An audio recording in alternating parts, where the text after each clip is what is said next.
أعوذ بالله من الشيطان الرجيم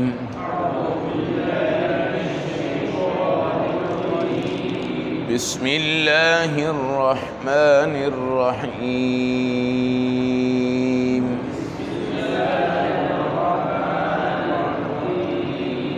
ما لهم به من علم ولا لآبائهم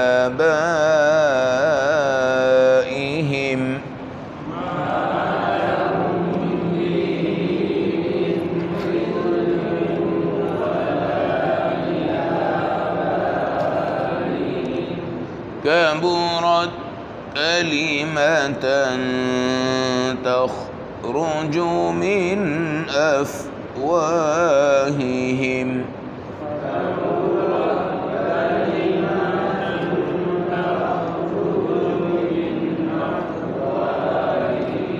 إن يقولون إلا كذبا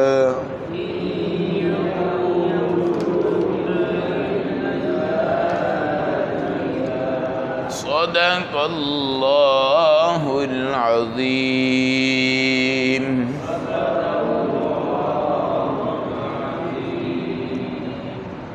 تلاوت کردہ آیت مبارکہ کا ترجمہ ما لہم بہ من علم، اس بارے میں ان لوگوں کے پاس کوئی علم نہیں ہے، ولا لآبائہم، نہ ان کے بڑے باپ دادا کے پاس کوئی علم تھا، کبرت کلمہ، انہوں نے بہت بڑی بات اپنے منہ سے نکال دی ہے، ان یقولون الا کذبا، یہ ساری باتیں جھوٹی ہی کرتے ہیں۔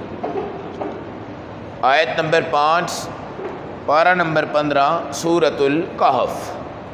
وہ مشرک لوگ جو یہ کہا کرتے تھے کہ خدا کے سوا بھی خدا ہیں، حضرت عیسیٰ کو خدا کہتے تھے، مریم کو بھی خدا کہتے تھے، اور ہمارے رب کو بھی خدا کہتے تھے۔ اس طرح یہودی جو تھے وہ عزیر علیہ السلام کو اللہ کا بیٹا کہتے تھے۔ بعض مشرک لوگ فرشتوں کو اللہ کی بیٹیاں کہتے تھے۔ شرک کی بنیاد اور شرک کی دلیل نہ تو ان کے پاس تھی نہ ان کے باپ دادا کے پاس تھی۔ ایک عام مروج باتیں ہیں کہ آج کل ہم کوئی بھی رسم کرتے ہیں، یہ دین کے خلاف کوئی کام کرتے ہیں اور اس کو دین سمجھتے ہیں، دین سمجھتے ہیں، ہے دین نہیں ہے۔ وہ دین سمجھنے کے لیے جب ہم سوال کرتے ہیں کہ یہ کام تم کیوں کرتے ہو، وہ کیا کہتے ہیں؟ ہمارے بڑے کرتے آ رہے ہیں، ہمارے بڑے کرتے آ رہے ہیں۔ بڑوں کا کرنا یہ کوئی دین نہیں ہے۔ اگر آپ نے بڑوں کے کرنے کے اوپر دین کی نسبت کو لے کر چلنا شروع کیا تو آپ سارا دین اپنے ہاتھوں سے کھو بیٹھے۔ دین کے لیے آپ کے پاس قرآن ہے، اور دین کے لیے آپ کے پاس حدیث ہے، اور دین کے لیے آپ کے پاس صحابہ ہے، اور دین کے لیے آپ کے پاس فقہ ہے۔ یہ چار چیزیں، قرآن، حدیث، صحابہ، فقہ، یہ چار ہیں۔ آپ کے دادا نے کیا، پردادا نے کیا، مگر فقہ والے نہیں کرتے، صحابہ نہیں کرتے، حدیث نہیں کرتی، قرآن نہیں کرتا، تو وہ دادا اور پردادا ہمارے باطل پہ ہیں۔ اور جتنی رسومات ہیں جن کے اوپر ہم شور شرابہ مچاتے ہیں ان کی کوئی دلیل نہیں ہے۔ ہمارے دادا نے کیا، ہمارے پردادا نے کیا، فلاں بزرگ نے کیا، فلاں نے کیا، فلاں نے کیا، فلاں نے کیا، ہم بھی کرتے ہیں۔ قرآن کہتا ہے یہ جو شرک کر رہے ہیں ما لہم بہ من علم، ان کے پاس بھی کوئی دلیل نہیں ہے، ولا لآبائہم، نہ ان کے باپ دادا کے پاس بھی کوئی دلیل۔ حضرت نوح علیہ السلام کی جو قوم تھی 950 سال آپ نے دین کی دعوت دی ہے۔ جو نہیں مانتے تھے وہ آپ کو پتھر مارتے تھے، اور آپ اتنے زخمی ہو جاتے کہ آپ موت کے بالکل قریب ہوتے، پھر اللہ آپ کو ٹھیک کرتا، پھر دین کی دعوت دیتے۔ لیکن جو آپ کو مانتے تھے ان کی بڑی عقیدت تھی آپ سے، بہت بڑی عقیدت تھی آپ سے۔ جب وہ دنیا سے حضرت نوح علیہ السلام چلے گئے تو انہوں نے مشورہ کر کے پہاڑوں کے اوپر حضرت نوح علیہ السلام کا مجسمہ بنا دیا کہ جی ہماری یادگار ہے۔ کیا ہے؟ وہ جو مجسمہ تھا اس کو جب دیکھتے محبت پہلے سے ہی تھی، آہستہ آہستہ اس کو چومنا بھی شروع کر دیا، اس کی پوجا بھی شروع کر دی، تمام چیزیں شروع کر دی۔ یہاں سے شرک کی بنیاد ہے، یہاں سے شرک کی بنیاد ہے۔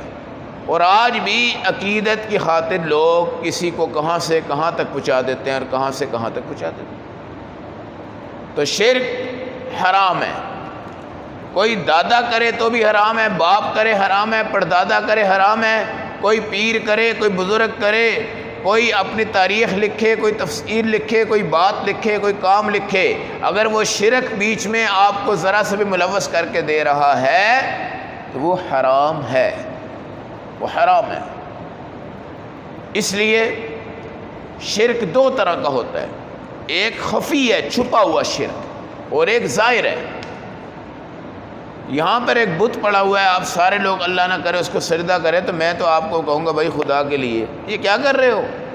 اللہ اللہ ہے اور تم اس کو پوج رہے ہو۔ کسی قبر کو آپ سجدہ کریں گے، کوئی نہ کوئی اللہ والا آپ کو روک دے گا۔ ایک ہے شرک خفی کہ ظاہری طور پر آپ مسجد میں سجدہ کرتے ہیں، مسجد میں نماز پڑھتے ہیں، مسجد میں قرآن پڑھتے ہیں، مسجد میں تراویحیں پڑھتے ہیں، مسجد میں جمعہ پڑھتے ہیں، آپ حج کرتے ہیں، عمرہ کرتے ہیں، دین پر جاتے ہیں، تبلیغ پہ جاتے ہیں، سب کچھ کرتے ہیں، مگر آپ کا ذہنی مائنڈ یہ ہے کہ یہ کام میرا فلان جگہ سے نہیں ہوا لیکن اس جگہ ہو کر ہی رہے گا، اس جگہ رہے گا۔ اور کسی انسان سے آپ نے امید وابستہ کی ہے، کسی انسان سے، اور آپ کو کہنے والا کیا کہتا ہے؟ بس تو یہاں چلا جا، تیرا کام ہو گیا، تیرا کام ہو گیا۔ اب میں اتنا بدبخت ہو جاتا ہوں اس وقت کہ میں اپنے رب کے اوپر اعتماد نہیں کرتا، ایک انسان پہ اعتماد کر کے میں یہاں کہتا ہوں کہ یہاں میرا کام ہونا ہی ہونا ہے، ہونا ہی ہونا ہے، ہونا ہی ہونا ہے، اور بڑے منہ چڑھا کے کہتے ہیں، بڑے مسلے پھاڑ دیے، بڑی مسجدیں گھوم لی، بڑی جگہوں پہ چلے گئے، بڑے بڑے دوسرے لوگ مل گئے، بڑے مولوی ملے، بڑے مفتی ملے، بڑے پیر ملے، بڑے فقیر ملے، کوئی در سے کام نہیں ہوا، مگر اس در سے میرا کام ہونا ہے۔ اس کی بیوی بھی کہتی ہے اس در سے تیرا کام ہونا ہے، محلے کی کوئی بڑی آنٹی ہے وہ بھی کہتی ہے بھائی اس جگہ جا تیرا کام ہو جائے گا، اور فلاں فلاں لوگ اس کو کہتے ہیں اس جگہ جا تیرا کام ہو جائے گا۔ اب یہ گھر سے جوتیاں پہن کے نکلتا ہے اور اس کا تصور یہ ہوتا ہے کہ یہاں پہ میرا کام ہونا ہی ہونا ہے، ہونا ہی ہونا ہے، ہونا ہی ہونا ہے، یہ ہو ہی نہیں سکتا کہ یہاں میرا کام نہ ہو۔ یہ بھی شرک ہے، یہ بھی کیا ہے؟ شرک ہے۔ یہ ہے شرک خفی۔ اب آپ گھر سے نکل گئے، میرے اوپر کوئی جبرائیل امین تو مجھے آ کر نہیں بتائیں گے بھائی یہ شرک خفی کرنے جا رہا ہے۔ شرک خفی زیادہ خطرناک ہے کیونکہ اس کو روکنے والا کسی کو کوئی پتہ ہی نہیں ہے۔ تو اپنے دماغ میں ہر کام کا عقیدہ بنانا ہے کہ کام اللہ نے کرنا ہے، ہر بیماری اللہ نے دور کرنی ہے، ہر مصیبت اللہ نے دور کرنی ہے۔ فلاں بندہ اگر کوئی ذریعہ بن رہا ہے تو اللہ نے اس پر کرم کیا ہے، اللہ نے اس پہ کیا کیا ہے؟ کرم کیا ہے۔ دیکھیں رسول پاک صلی اللہ علیہ وسلم دنیا سے چلے گئے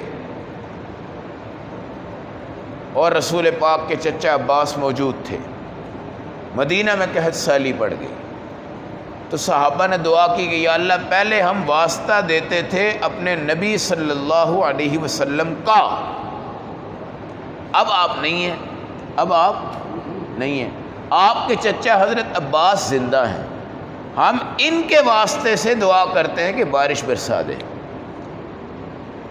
زندہ کے واسطے سے اللہ نے بارش برسا دی، بارش برسا دی۔ لیکن انبیاء کا وسیلہ دینا اس میں قباحت کوئی بات نہیں ہے، لیکن صحابہ کے میں احتیاط آپ کو بتا رہا ہوں کہ یہ دعا کرتے تھے یا اللہ پہلے ہم حضور پاک علیہ السلام کے صدقے سے بارش مانگتے تھے، اب آپ کے چچا ہیں حضرت عباس ہیں، ان کے صدقے سے کیا کرتے ہیں؟ بارش مانگتے ہیں۔ تو شرک سوچ کا بھی ہوتا ہے کہ یہ کام میرا ہو جانا ہے، یہ مولوی صاحب نے پھونک مارنی ہے تو یہ کام ہو جانا ہے نہیں، میرے گھر میں بچہ ہو جانا ہے، بچی ہو جانی ہے، میرا یہ کام ہو جانا ہے۔ یہ جو دماغی تصور ہے وَلَقَدْ خَلَقْنَا الْإِنسَانَ وَنَعْلَمُ مَا تُوَسْوِسُ بِهِ نَفْسُهُ، ہم نے انسان کو پیدا کیا اور اس کی سوچ کو جانتے ہیں۔ ابھی آپ سب حضرات درس قرآن میں ہیں، ابھی ہم نے یہاں سے اٹھنا ہے تو آپ ابھی سے شاید سوچ رہے ہوں گے اس کے بعد میں نے کہاں جانا ہے، کسی نے بازار جانا ہوگا، کسی نے دودھ لینا ہوگا، کوئی گھر جائے گا، کوئی یہ کرے گا، کوئی وہ کرے گا، جی کوئی کھانا کھا کر آیا، کوئی کھائے گا، کسی نے کہا میں نے یہ کرنا ہے، پھر یہ کرنا ہے، پھر سو جانا ہے، پھر سو جانا ہے، پھر صبح اٹھ کے یہ کرنا ہے، پھر یہ کرنا ہے، پھر یہ کرنا ہے، پھر فلاں جگہ جانا ہے، فلاں جگہ جانا ہے، فلاں جگہ جانا ہے. یہ میرا اور آپ کا تصور ہے. اس کو کوئی جان سکتا ہے ہم میں سے؟ نہیں. کون جانتا ہے؟ اللہ. خیالات کو جاننے والا، تصورات کو جاننے والا کون ہے؟ اللہ ہے. تو اللہ جو ہمارے تصور کو جانتا ہے، تو جب ہم یہ تصور کر کے نکلیں گے کہ ہم یہاں پہ بھائی مسجد میں تو ہم نے اپنے گٹے گوٹے گھسیٹ دیے، ہمارا کام آج تک نہیں ہوا، اب بابا چشتی کے مزار پہ جاتے ہیں، وہاں پہ ہمارا کام ہو جائے گا. وہ بابا چھتری والا ہے، اس کے مزار پہ جاتے ہیں، وہاں پہ ہمارا کام ہو جائے گا. بابا چھتری والا کون ہے؟ ننگا کھڑا ہوتا تھا، ننگا، اور اپنی شرمگاہیں دکھاتا تھا لوگوں.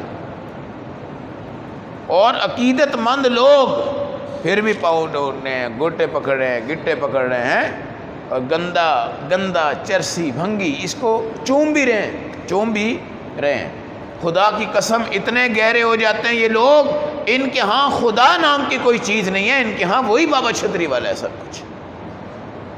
تو میرے بھائی یہ جو دماغ میں آپ لے کے چلتے ہیں نا، میری حاجات یہ پوری کرے گا، میری مسائل یہ پورے کرے گا، یہ معاملات یہاں سے حل ہو جانے، یہ شرک ہے، اور یہ شرک خفی ہے. اس سے بچنا بہت ضروری ہے، اس سے بچنا بہت ضروری ہے. اور یاد رکھنا، کبھی آپ اللہ پہ توکل کر کے دیکھو تو آپ کو خدا بتائے نا. کبھی کبھی ایسے مسائل ہوتے ہیں، کبھی کبھی ایسے مسائل ہوتے ہیں. اللہ اکبر. ہمارے ایک تایا جی انتقال کر گئے کا مدرسہ ہے.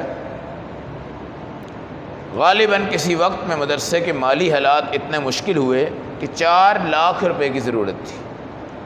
4 لاکھ روپے کی، جو زکوٰۃ صدقات سے چلتے ہیں. اب وہ اپنے چھوٹے سے دفتر میں بیٹھے رہتے تھے، دعا کرتے رہتے تھے، اللہ خیر کر دے. حالات اس طرح کے تھے کہ 4 لاکھ کی ضرورت تھی مدرسے کے کچھ بل، دوسرے تیسرے چوتھے پانچویں مسائل کو لینے کے لیے. لیکن جو فنڈ تھا، جو جمع تھا، وہ تمام چیزیں ختم ہو گئیں اور کچھ بھی نہیں ہے. کہنے لگے میں بیٹھا ہوا تھا اور تسبیح پڑھتا جا رہا تھا، لیکن مجھے اپنے رب سے بڑی امید تھی کہ یار 4 لاکھ اگر مدرسے کے لیے چاہیے نا، تو یہ مدرسہ بھی تو اللہ کا ہے، کام بھی تو اللہ کا ہے، مجھے پریشانی کی ضرورت کیا ہے. وہ ہمارے پیر ذوالفقار نقشبندی صاحب فرماتے ہیں جب مسجد بن رہی ہو نا تو ٹینشن نہ لیا کرو. ٹینشن یہ اللہ کا گھر ہے، اللہ نے اس کو بنانا ہے. تم تو شکر کرو کہ اللہ تمہیں کھینچ کھونچ کے دائیں بائیں سے بیچ میں شامل کرتا جا رہا ہے، ورنہ اللہ کے لیے کیا مشکل ہے. اللہ بنی اسرائیل کو من سلوا آسمان سے دے سکتا ہے، اپنے گھر کو بنانے کے لیے آسمان سے سونا نہیں اتار سکتا، پہاڑ نہیں اتار سکتا. جی فکر کوئی نہیں ہے، فکر کوئی نہیں. کہنے لگے کہ میں پریشان تھا لیکن مجھے اللہ پہ بھروسہ تھا. 15 منٹ کے بعد ایک بندہ آیا، پرانا بندہ تھا، سلام کی، وعلیکم السلام جی، آپ صاحب خیریت سے ہیں، طبیعت ٹھیک ہے. 10-5 منٹ بیٹھا اور جناب جیب میں ہاتھ ڈالا تو پورا 4 لاکھ روپے اس نے یہاں رکھ دیا. اس نے کیا کہا کہ میرا والد فوت ہوا تھا، میں نے آج فیصلہ کیا کہ اپنے ابا کے نام پہ 4 لاکھ روپے اللہ کے راستے میں دیتا ہوں. تو یہ آدھے گھنٹے سے پہلے اللہ نے 4 لاکھ کا انتظام کیا ہے. اللہ پہ بھروسہ کر کے دیکھو، یہ بھروسے سے کام چل رہا ہے. ورنہ اگر آپ یہ سوچیں نا کہ اس دور حکومت میں ہم 20-25 ہزار روپے میں نظام بیٹی کا، بیٹے کا، گھر کا، بل کا، دودھ کا، دہی کا، کھانے کا، پینے کا کیسے چلائیں گے؟ بندہ کہتا ہے چل سو چل ہے. 15 دن 20 دن نکلتے ہیں، اور اس کے بعد کے جو 10 دن ہیں وہ ہمارا ایک دماغی اعتماد ہوتا ہے اللہ کی ذات پہ، یار اللہ خیر کر دے گا، اللہ بہتر کر دے گا، انشاءاللہ اللہ خیر کرے گا، اور اللہ کرتا ہے.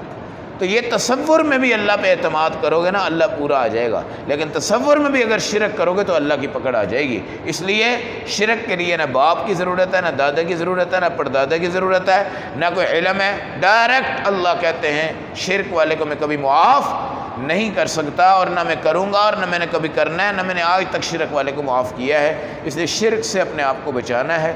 سوچ بھی اللہ پر ہو، اعتماد بھی اللہ پر ہو، سجدہ بھی اللہ کے سامنے ہو، مسجد میں ہی عبادت ہو، مدرسے میں ہی عبادت ہو. اللہ رب العزت ہم سب کو عمل و سمجھ کی توفیق عطا